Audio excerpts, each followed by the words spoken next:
sa sanglibutan. Kaso nabuhay. Amen.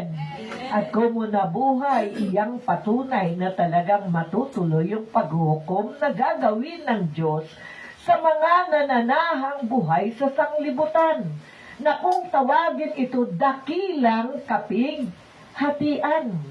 Hallelujah! Chapter 24-21 ng Mateo.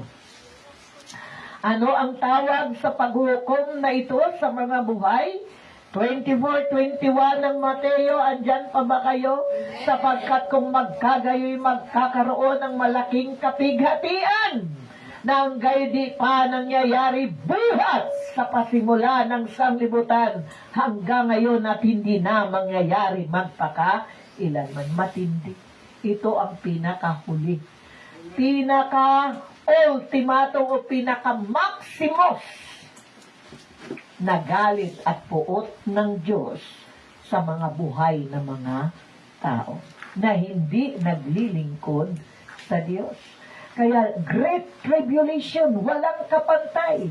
Kaya dahil dyan matakot tayo sa Diyos. Amen.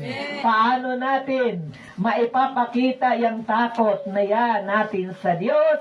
Dahil sa paghukom na gagawin niya, pahalagahan ang ating kaligtasan. Hebreo. Kaya ang kapahayagan na tayo ay may takot sa Diyos sa paghukom na gagawin niya sa mga buhay, ayaw nating mapasama. Amen. Sino ang gustong makasama sa dakilang kapighatian? Magsabi ng hallelujah. O wala. So ayaw natin na mapasama sa paghukom ng Diyos na isasagawa sa mga buhay. Kaya ano ang dapat nating gawin? Dahil may takot tayo sa galit na ito na darating sa verse 3 ng chapter 2 ng Hebreo.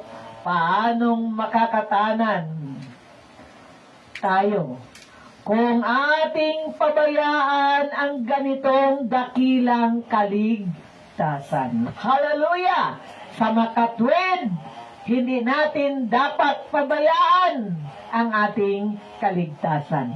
Ano ang ibig sabihin ng hindi dapat pabayaan? Pahalagahan mo sa papaanong paraan pagsunod sa ipinag-uutos ng Diyos. Ang pagpapahalaga sa kaligtasan ay ang pagpapahalaga sa pagsunod sa utos ng Diyos. Bakit po ayaw natin na mapabilang sa mga taong paghihigantihan ng Diyos?